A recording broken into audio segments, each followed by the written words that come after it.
నమస్తే. Welcome to our channel. Senior journalist Damu Balaji గారు ఉన్నారు. వారితో మాట్లాడదాం. సార్ నమస్తే సార్. నమస్తే. సార్ రోజా తొడగొట్టి దమ్ముంటే నన్ను అరెస్ట్ చేయమని చంద్రబాబు నాయుడు గారు గవర్నమెంట్‌కి సవాల్ విసిరింది సార్.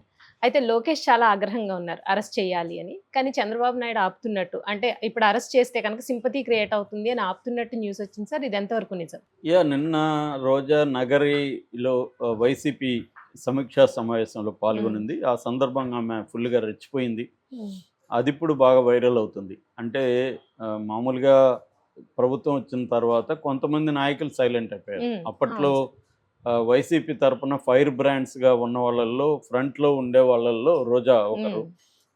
ముందు నుంచి కూడా ఆమె చాలా స్ట్రాంగ్‌గా మాట్లాడుతుంది. ఆమెకున్న ప్లస్, మైనస్ అదే. హ్మ్. ప్లస్ కూడా అదే. ఎందుకంటే అంత అగ్రెసివ్‌నెస్ లేకపోతే ఈ మెయిల్ డామినెంట్ పొలిటికల్ హ్మ్. అట్మాస్ఫియర్‌లో ఆమె కూర్చుండే పరిస్థితి లేదు. హ్మ్. ఆమె యాక్చువల్‌గా వెరీ హంబుల్ బ్యాక్‌గ్రౌండ్ నుంచి ఒక హీరోయిన్‌గా ఎదిగి అక్కడి నుంచి రాజకీయాల్లోకెళ్ళి ఒక మంత్రిగా ఎదిగిందంటే ఆ ఫైర్ బ్రాండ్ నేచర్ ఉండడం, ఫైటింగ్ నేచర్ ఉండడం, డైనమిక్‌గా మాట్లాడడం ఈ ఈ ట్రైట్సే ఆమెను ఆ స్థాయికి తీసుకొచ్చాయి. హ్మ్. అవి అయితే వాటిని జాగ్రత్తగా వాడకపోతే ఒక్కొక్కసారి మనకి మంచి లక్షణాలను కూడా మనం పొదుపుగా, జాగ్రత్తగా వాడాలి. హ్మ్. అది ఏమైందంటే వ్యక్తిగతంగా దాడులు చేయడం, చాలా హీనంగా ఎదుటోళ్ళని మాట్లాడడం, అవును సార్. ఆ స్థాయికి ఆమె హ్మ్. వెళ్ళిపోయి చేయడంతో ఆమెకు కూడా రియాక్షన్ ఉంటది గదా! హ్మ్. మన న్యూటన్ లా లాగా ఫర్ ఎవ్రి అవును sir. Action there is an equal and opposite opposite reaction. Reaction. అవును సార్. అలాగే ఆమెకు గూడా అలాంటివి తగిలాయి. హ్మ్. అయితే ఇప్పుడు గవర్నమెంట్ వచ్చిన తర్వాత అప్పటి ప్రభుత్వంలో వ్యక్తిగత దాడులు చేసిన వాళ్ళు కొంతమందున్నారు. ఎవరు కొడాలి నాని గావచ్చు, వల్లభనేని వంశీ గావచ్చు, రోజా హ్మ్. గావచ్చు, అంబటి రాంబాబు గావచ్చు. ఇలాంటి వాళ్ళని ఆహ్, వైసీపీ వాళ్ళని నాయకుల్ని బి ఈ కూటమి హ్మ్. ప్రభుత్వం విడిచిపెట్టదు. ఎందుకంటే ఆల్రెడీ రెడ్ బుక్ ఉందని అనౌన్స్ చేశాడు. రెడ్ బుక్‌లో హ్మ్. పేర్లున్నాయని లోకేష్.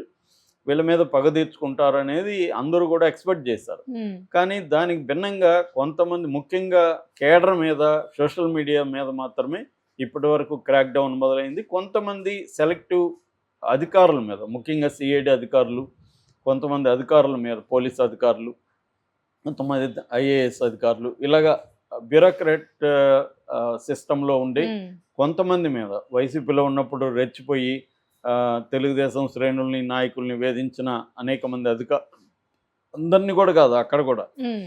కొంతమంది సెలెక్టివ్‌గా. వాళ్ళ మీద మాత్రమే కేసులు పెట్టి వాళ్ళని ఇబ్బంది పెట్టడం అనేది జరుగుతుంది. అట్లాగే వైసీపీలో ఉండే కొంతమంది నాయకులను కూడా టార్గెట్ చేసి కేసులు పెడుతున్నారు. వాళ్ళు కోర్టులకెళ్తున్నారు గానీ, ఈ బ్యాచ్‌ను ఇప్పుడు నేను చెప్పిన హ్మ్. కొడాలి నాని గానీ, వల్లభనేని వంశీ గానీ, రోజా గానీ ఇలాంటి వాళ్ళని ఎవరిని ఇప్పటివరకు అరెస్టులు చేయడం గానీ, వాళ్ళని కేసులైతే పెట్టారు గానీ, వాళ్ళని సీరియస్‌గా అవును తీసుకొని సార్. వాళ్ళ జోలికి వెళ్ళింది హ్మ్. కనపడలేదు. హ్మ్.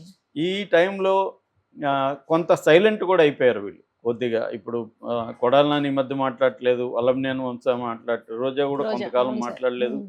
అసలు ఆమె రాజకీయాల్లో వదిలేస్తుందని, హ్మ్. లేకపోతే తమిళనాడు తమిళనాడు. హ్మ్. రాజకీయాల్లోకెళ్తుందని, స్టాలిన్‌తో టచ్‌లో ఉంది. ఎందుకంటే వాళ్ళ హస్బెండ్ తమిళనాడు వ్యక్తి హ్మ్. కాబట్టి, ఆయన సినిమా ఇండస్ట్రీలో యాక్టివ్ కాబట్టి యూనియన్స్‌లో అలాగా వెళ్తుంది. ఆమె కూడా తమిళనాడులో పాపులరు. తమిళ్ బాగా హ్మ్. మాట్లాడగలదు. నగిరంటేనే తమిళ్ బార్డరు. సో, ఇలాగా చాలామంది అనుకున్నారు గానీ, ఆమె మళ్ళీ ఇప్పుడు యాక్టివ్ అయింది. నిన్న ఆమె ఎవరు ఊహించని పద్ధతిలో చాలా సీరియస్‌గా ఛాలెంజ్ విసిరింది హ్మ్. చంద్రబాబుకి. "నీకు దమ్ముంటే అరెస్ట్ చేసుకో. అరెస్ట్ చేస్తావా చేసుకో. కేసులు పెడతావా పెట్టుకో. ఉద్యోగాలు తీయిస్తావా తీసుకో. ఏం చేస్తావో చేసుకో. మేము దీనికి వడ్డీతో సహా చెల్లిస్తాం. మేము ఈసారి కుప్పంతో సహా అన్ని సీట్లు మేము గెలుస్తాం. మేము గూడా ఒక రెడ్ బుక్ గాదు గానీ, గుడ్ బుక్ ఒకటి మెయింటైన్ హ్మ్. చేస్తున్నాం. ఆ గుడ్ బుక్‌లో మీ పేర్లుంటాయి." అని హ్మ్. ఆమె ఒక పక్క ఛాలెంజ్ చేస్తూ, ఒక పక్క థ్రెట్ గూడా ఇచ్చింది హ్మ్. తెలుగుదేశానికి. సో, ఇది ఇలా ఛాలెంజ్ చేస్తా ఉంటే చాలామంది ఇప్పుడు కామెంట్లు చేస్తున్నారు తెలుగుదేశం వాళ్ళే. హ్మ్. ఇంత ఛాలెంజ్ చేస్తా ఉంటే వీళ్ళేమి పట్టించుకోవట్లేదు. హ్మ్. కార్యకర్తలు మనమే ఇబ్బందులు పడాలా? వీళ్ళు ఒకటే కుమ్మక్కైపోయారా ఏంటి? అని తెలుగుదేశం వాళ్ళే పోస్టులు పెట్టుకుంటున్నారు. హ్మ్. కానీ వినబడే వార్త ఏమంటే లోకేష్ చాలా సీరియస్‌గానే ఉన్నాడు. కానీ చంద్రబాబు వద్దంటున్నాడు. ఎందుకంటే ఇప్పుడు నేషనల్ లెవెల్‌లో చంద్రబాబు ప్రభుత్వంలో ఉన్నాడు. ఇక్కడేమన్నా చేస్తే అది రేపు మోడీకి కూడా ఇబ్బందవుతుంది. హ్మ్. ఎన్‌డీఏ ప్రభుత్వం చూడు ప్రతిపక్షాన్ని ఎలా వేధిస్తున్నారో అని ఇండియా కూటమి మాట్లాడే అవకాశం ఉంది. ఆల్రెడీ జగన్ ఢిల్లీ వరకెళ్ళి ఢిల్లీలో ఎన్డీఏ ప్రభుత్వం అక్కడ ఏం చేస్తుందని అక్కడ ఎక్స్పోజ్ చేసి వచ్చాడు. సో ఇప్పుడు రోజా లాంటి వాళ్ళని అరెస్ట్ చేస్తే ఆమె ఒక నేషనల్ లెవెల్లో ఆమె పాపులర్ అయిపోతుంది. ఇది మనకి ఇబ్బందికరం అని చంద్రబాబు ఆలోచిస్తున్నట్టుగా చెప్తున్నారు. ఎందుకంటే చంద్రబాబు ఎప్పుడు కూడా అనేక విషయాలను దృష్టిలో పెట్టుకొని అవును సార్. ప్రవర్తిస్తారు. మామూలుగా రాజకీయ నాయకులు అనేవాళ్ళు ఏంటంటే మనకేదో పర్సనల్ వెంజన్స్ గ్రడ్జ్తో మాట్లాడకూడదు అనేది రాజకీయ మెచ్యూరిటీ ఉన్న రాజకీయ నాయకులకి అందరికీ ఉంటుంది. అవును సార్. వ్యక్తిగతంగా మనం మన కోపాన్ని తీర్చుకోవడానికో మన పదవిని ఉపయోగించుకుంటే అది రేపు పొద్దున ఇబ్బంది అవుతుంది. సో ఏ పని చేసినా కాన్సిక్వెన్సెస్ ఏంటి, ఈ పని చేస్తే మనకు ప్రయోజనం ఎంత, నష్టం ఎంత, ఇవన్నీ బ్యాలెన్స్ చేసుకొని లాంగ్ టర్మ్లో ఎలా ఉంటుంది, షార్ట్ టర్మ్లో ఏముంటుంది, ఇవన్నీ కూడా అనేక అంశాలు పరిగణలోకి తీసుకొని ఆ చర్యకి ఉపక్రమించాలి.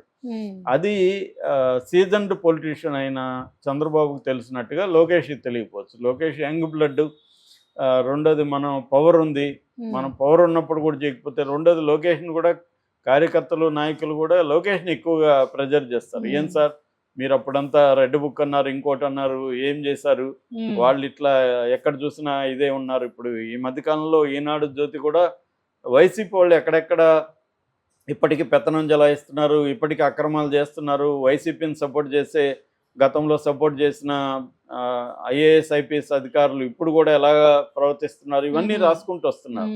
అంటే వీళ్ళ మీద అంతా ఏమి చేయరా మీరు, ఒట్టి మాటలేనా, మేమైనా బాధితులు అవ్వాల్సింది కార్యకర్తలేనా అన్న ఆగ్రహం సోషల్ మీడియాలో ఎక్స్ప్రెస్ అవుతుంది. కానీ చంద్రబాబు వైపు నుంచి ఆలోచించుకున్నప్పుడు ఆయన ఏంటంటే విశాల ప్రయోజనాలు, తన పార్టీ ప్రయోజనాలు, తన ప్రయోజనాలు ఇవన్నీ ఆలోచించుకొని ఏ నిర్ణయం తీసుకోవాలన్న దగ్గర ఆయన ఆచితూచి వ్యవహరిస్తున్నాడు. తన అనుభవం వచ్చే కొద్దీ ఆయన స్లో డౌన్ అయినట్టు కనబడుతుంది, కానీ ఆయన వ్యూహాత్మకంగా వెళ్తున్నాడు. అంటే మనం ఒక్కోసారి ఏమంటారంటే ఇంగ్లీష్లో కరెక్ట్గా ఉంటుంది, to win a war you need to lose so many battles అని. అంటే ఒక మహాసంగ్రామాన్ని గెలవాలంటే అనేక యుద్ధాల్లో నువ్వు ఓడిపోవాలి అని. ఆ సామెత పాలిటిక్స్ కూడా వర్తిస్తుంది. నువ్వు పెద్ద ప్రయోజనాన్ని దృష్టిలో పెట్టుకున్నప్పుడు చిన్న చిన్న వాటిలో నువ్వు ఓడిపోతున్నా పర్వాలేదు. అలాగా చంద్రబాబు ఏంటంటే ఇప్పుడు రోజా ముందు ఓడిపోయినట్టు, రోజా అంత ఛాలెంజ్ చేస్తే మనం ఏం చేయలేమా, అధికారంలో ఉండి కూడా ఏమి లాభం అని మాట్లాడేవాళ్ళు ఉంటారు. వీళ్ళు ఏం పోయింది, వీళ్ళు రెచ్చగొడతారు, వీళ్ళు ఇళ్ళలో వీళ్ళు ఉంటారు. కానీ చంద్రబాబు ఇవన్నీ ఆలోచిస్తాడు కదా. సో అందుకని ఆయన మెల్లగా వెళ్తున్నాడు. ఎందుకంటే ఇప్పుడు కానీ రోజా లాంటి వాళ్ళని అరెస్ట్ చేస్తే జగన్ ఆల్రెడీ ప్రజల్లోకి వెళ్ళిపోయాడు. సంక్రాంతి నుంచి ఫుల్ టైం ఆయన ప్రజల్లో వారానికి 4 రోజులు ఉండబోతున్నాడు. ఈ ప్రభుత్వ 1 year అయిపోయింది కాబట్టి హనీమూన్ టైం అయిపోయింది. 1 year కాదు, 6 నెలలు అయిపోయింది. 6 నెలలు అయిపోయింది కాబట్టి హనీమూన్ టైం అయిపోయింది. ఇప్పటి నుంచి ఈ ప్రభుత్వ వైఫల్యాలని, ఇచ్చిన హామీలు నెరవేర్చకపోవడాన్ని దీనంతా ఎండగడుతూ ప్రజల్లో వెళ్ళడం, కార్యకర్తల్ని ఆయన ఆర్గనైజ్ చేసుకోవడం అదంతా చేస్తున్నాడు. ఆల్రెడీ నిన్న కూడా పులివెందుల్లో ఆయన పర్యటనకి విశేషమైన ఆదరణ దొరికింది. జనాలు పెద్ద ఎత్తున వచ్చారు.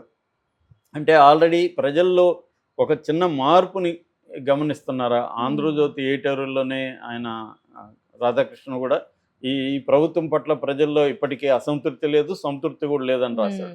అట్లాగే ఈనాడు కూడా సంతృప్తి స్థాయిలు లెక్కేసుకొని ఎట్లా డౌన్ అయిపోయింది అనేది కూడా ఈనాడు రాసింది. సో ఈ నేపథ్యంలో అంటే జనరల్గానే సంతృప్తి ఉండే అవకాశం ఉంది. ఎందుకంటే మామూలుగా చాలామంది చెప్పేది ఏంటంటే ఆంధ్ర ప్రజలు అంత ఈజీగా సాటిస్ఫై కారని, ఏ ప్రభుత్వం కూడా వాళ్ళని సాటిస్ఫై చేయలేదు అని. ఎందుకంటే హామీలు ఎక్కువ ఇచ్చేస్తారు, వాటిని నెరవేర్చే డబ్బులు లేవు. చంద్రబాబుకు కూడా తెలుసు, కానీ తెలిసి కూడా ఆయన ఒకప్పుడు వ్యతిరేకించిన ఈ సంక్షేమ పథకాలను, వీటన్నిటిని, డీబీటీని, వీటన్నిటిని బటన్ నొక్కడాన్ని, ఇవన్నీ వ్యతిరేకించిన వాళ్ళే వీళ్ళు.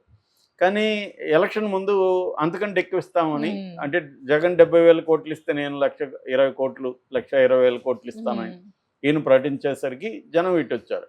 ఇప్పుడు అది నెరవేర్చలేకపోయినప్పుడు జగన్ మళ్ళీ దాన్ని ఉపయోగించుకుంటాడు కదా. సో ఇలాంటి టైంలో మనమయ్యే వాళ్ళని అరెస్టులు చేస్తే, అంటే ప్రజా ఉద్యమాన్ని నిర్మించే క్రమంలో అరెస్ట్ చేస్తే తప్పు అవుతుంది. అంటే ఒక సామెత ఉంది, నేను శత్రువుని దెబ్బ కొడితే శత్రువుకే తగలాలి, ప్రజలకు తగలకూడదు. శత్రువు నన్ను దెబ్బ కొడితే ప్రజలకు తగలాలి, నాకు తగలకూడదు అన్న ఒక స్ట్రాటజీ పాలిటిక్స్లో ఉంటుంది. అలాగా ఇప్పుడు చంద్రబాబు దెబ్బ కొడితే అది ప్రజలకు తగిలింది అనుకోండి, వెళ్ళి రోజాకు కాకుండా ఎందుకంటే ప్రజల్ని ఆర్గనైజ్ చేసే క్రమంలో వాళ్ళని చేస్తున్న టైంలో వీళ్ళు అరెస్టులు మొదలు పెడితే, చూడు మేము ప్రజా ఉద్యమాలు చేస్తుంటే అరెస్టులు చేస్తున్నారు, మేము ప్రజల కోసం చనిపోవడానికన్నా సిద్ధం అనే నెరేటివ్తో వాళ్ళు